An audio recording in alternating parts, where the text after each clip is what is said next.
Aquel día, cuando llegué al alojamiento, encontré un sobre encima de mi mesa. No era común recibir correspondencia allí, y menos aún con mi nombre escrito en letras tan formales. Recuerdo que dudé unos segundos antes de abrirlo. El sonido del papel rasgándose aún resuena en mi memoria. Era un proceso judicial. Al principio pensé que se trataba de un error, pero no, los autores eran mis propios padres. El motivo: querían obligarme a vender mi apartamento para pagar las deudas del divorcio de mi hermano, Vinicius. Sentí un peso en el pecho, como si el aire hubiese sido succionado del ambiente. Estaba en medio de hojas de cálculo de logística, órdenes de emisión y, de repente, mi propia familia me trataba como un recurso a ser explotado, no como hija. Me quedé sentada durante minutos mirando aquellas páginas. El rostro de mi padre me vino a la mente, con la expresión dura de quien siempre decidía por todos. Recordé a mi madre, que muchas veces se escondía detrás del silencio. Y claro, a Vinicius, que desde siempre era el protegido, incluso cuando se equivocaba. Aquello no había sido un acto impulsivo. Estaba planificado. Allí me di cuenta de que nunca me habían visto de verdad. Yo era la hija que servía, la que producía, la que resolvía, pero nunca la que merecía cariño. Y en ese instante, entre la rabia y la decepción, algo dentro de mí empezó a cambiar. Ya no daba para fingir que tenía una familia que me apoyaba. Esa noche, después de recibir el proceso, me quedé recordando tantos momentos que ahora tenían sentido. Las fiestas de Navidad, por ejemplo. Yo pasaba semanas eligiendo regalos que compraba con mi propio dinero, aun siendo joven y con poco.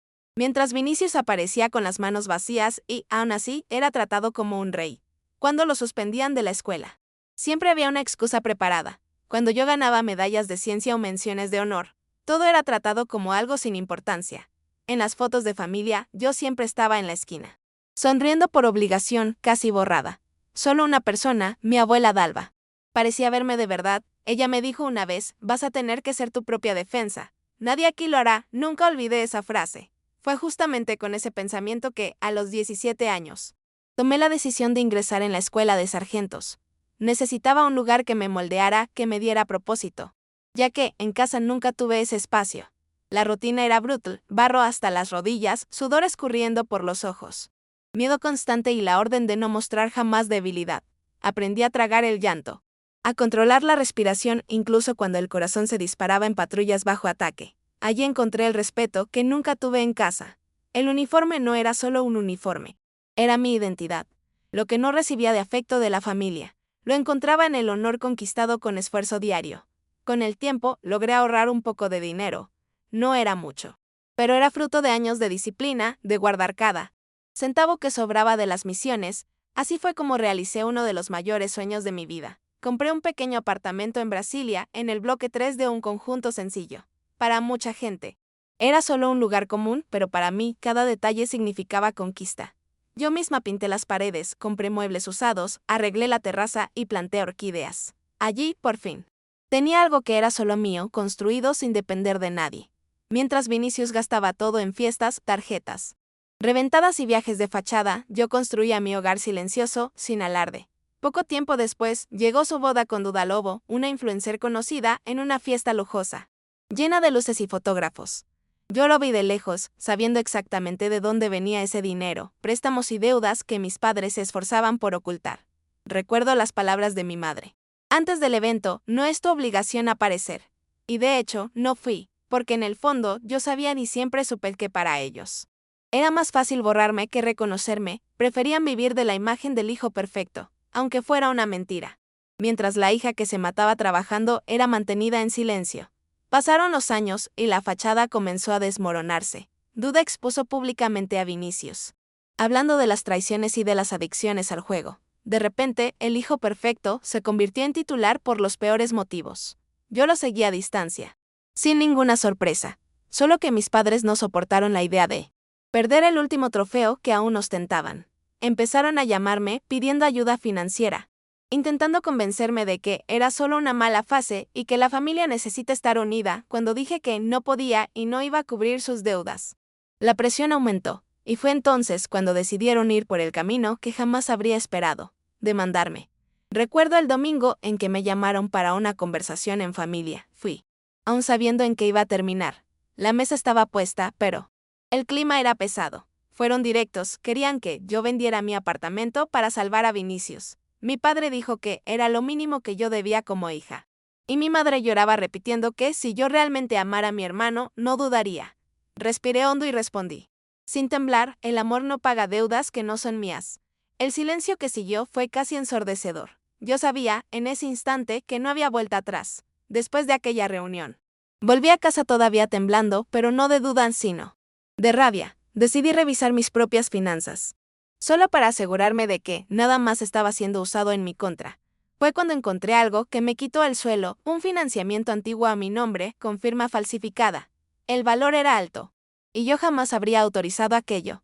Crucé los datos y me di cuenta de que el documento apuntaba a mi padre. En ese momento, me cayó la ficha de que no era solo un error o un chantaje momentáneo. Era una estructura montada desde hacía años y yo era la base silenciosa que ellos usaban sin consentimiento. La sensación de traición fue asfixiante. No se trataba solo de dinero, se trataba de confianza de algo que, en el fondo, yo ya sabía que nunca tuve de ellos, pero que ahora estaba registrado en papel. En vez de desesperarme, decidí que no enfrentaría eso sola. Busqué a la abogada Laura Ribeiro, una profesional conocida por su firmeza, y llevé todos los documentos. En el mismo periodo, compartí lo que estaba pasando con Priscila, una colega de uniforme que conocía de cerca la forma en que mi familia me trataba. Para mi sorpresa, quien también se puso en contacto fue la propia Duda, mi excuñada, que trajo audios, capturas y comprobantes que desmontaban de una vez la imagen construida durante años. Llegado el día de la audiencia, fui de uniforme, no por vanidad, sino porque quería recordarme a mí misma todo lo que había conquistado lejos de aquella familia. Cuando entré en la sala, vi a mis padres mirándome como si no me reconocieran. No había afecto, solo indignación por el hecho de que yo hubiera llevado la situación hasta allí. Me senté con mi abogada y esperé. El proceso fue leído en voz alta, junto con los audios, extractos y pruebas que habíamos reunido. Cada documento expuesto parecía quitar una capa de la mentira que ellos sostuvieron durante años. El punto de inflexión ocurrió cuando Vinicius perdió el control, alzó la voz y dijo delante de todos, ella siempre fue la correctita, la obligación era de ella, toda. La sala quedó en silencio. No necesité decir nada. El peso de sus palabras, echando sobre mí la responsabilidad que nunca fue mía, fue suficiente para mostrar la verdad. La jueza hizo una pausa larga. Leyó algunos trechos más y anunció la decisión, el proceso quedaba archivado.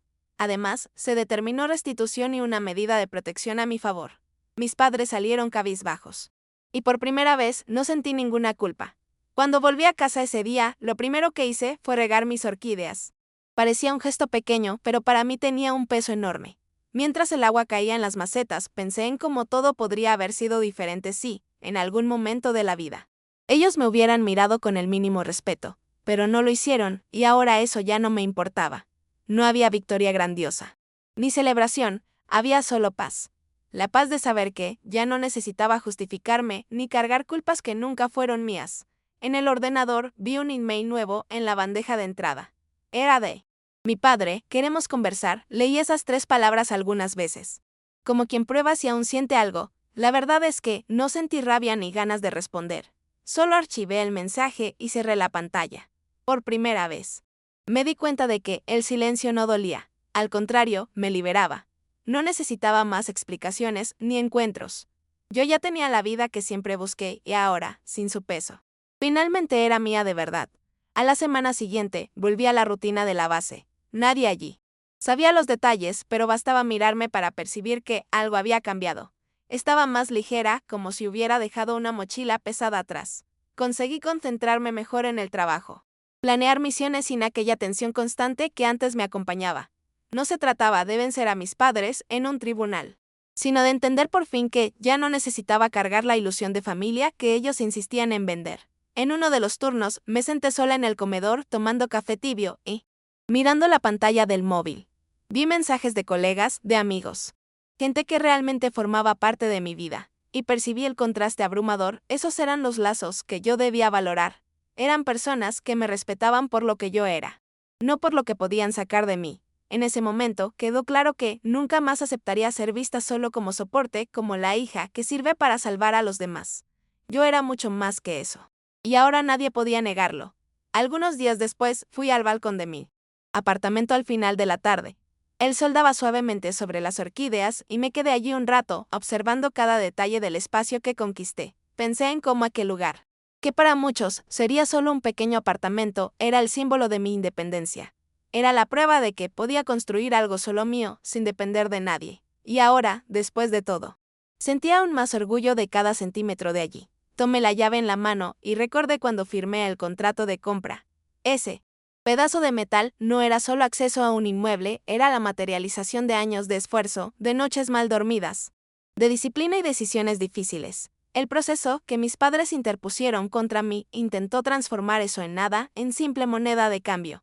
Pero al final, solo reforzó cuánto representa esa llave mi libertad, y nadie más tiene el poder de arrancarme eso. Esa misma semana, me encontré con Priscila después del turno. Nos sentamos en un banco cerca de la base, y ella me preguntó cómo estaba sosteniendo todo. Conté de forma resumida, sin entrar en muchos detalles, pero dije que me sentía finalmente en paz. Ella me respondió algo simple. Pero que guardo hasta hoy, a veces no necesitamos ganar la guerra. Solo necesitamos dejar de pelear la batalla equivocada. Aquello tuvo todo el sentido. Yo no tenía que convencer a mis padres de nada, ni intentar reconquistar un lugar que nunca fue mío. Por la noche, ya en casa, me quedé repasando mentalmente todo lo que había pasado desde el día en que abrí aquel sobre. El dolor inicial, la rabia, la sensación de traición y, después, la fuerza que encontré cuando decidí enfrentar. Era extraño percibir que, en apenas unos días, mi vida había dado un giro tan grande. Pero, al mismo tiempo, yo sabía que, no fue de repente, era resultado de años preparándome para aguantar presiones. Aprender a resistir y nunca doblarme. Esta vez, solo usé eso fuera del campo de batalla. En aquel fin de semana, me desperté temprano y decidí correr por el parque cerca de casa. Me puse los auriculares y fui en silencio, sintiendo el cuerpo responder a cada zancada. En medio de la carrera, me sorprendí pensando en cómo, por primera vez, no había un peso tirándome hacia atrás. Ya no estaba aquella sensación de que, en cualquier momento, mi familia aparecería para cobrar algo para disminuirme. Era solo yo, mi cuerpo, el aire de la mañana y la libertad que había conquistado. Cuando volví, me senté en el balcón otra vez, mirando las orquídeas que ya estaban floreciendo. Pensé en cuánto se parecían a mí, tardaron en crecer, estuvieron tiempo en silencio. Pero en el momento justo, florecieron de una forma imposible de ignorar. Y yo sabía que, de ahí en adelante, sería así conmigo también. No porque alguien finalmente lo reconoció, sino porque yo aprendí a reconocerme, y esa quizá haya sido la mayor victoria de todas. Algunos días después, mientras organizaba mis uniformes, recordé cada detalle del tribunal. La mirada vacía de mis padres, las palabras de Vinicius, el silencio pesado que se siguió cuando la jueza golpeó el mazo. Aquella escena que podría haberme destruido. Terminó siendo el punto de giro de mi vida. No fue una victoria contra ellos, sino una victoria por mí. Me di cuenta de que ya no necesitaba cargar el peso del rechazo. Porque ahora tenía la prueba de que era capaz de defenderme, incluso cuando quienes me atacaban eran mi propia familia. Hoy, cuando pienso en aquel proceso, no siento odio. Siento alivio. Intentaron transformar mi conquista en deuda. Intentaron hacerme creer que yo debía vivir para salvar los errores de otra persona. Pero no lo acepté, y eso lo cambió todo. Sigo regando mis orquídeas. Sigo viviendo en mi apartamento y continúo con mi carrera en el ejército. La diferencia es que ahora sé que el silencio no es ausencia, es libertad. Y ese es el uniforme invisible que llevo todos los días, recordando que, incluso cuando intentaron derribarme, yo elegí mantenerme en pie.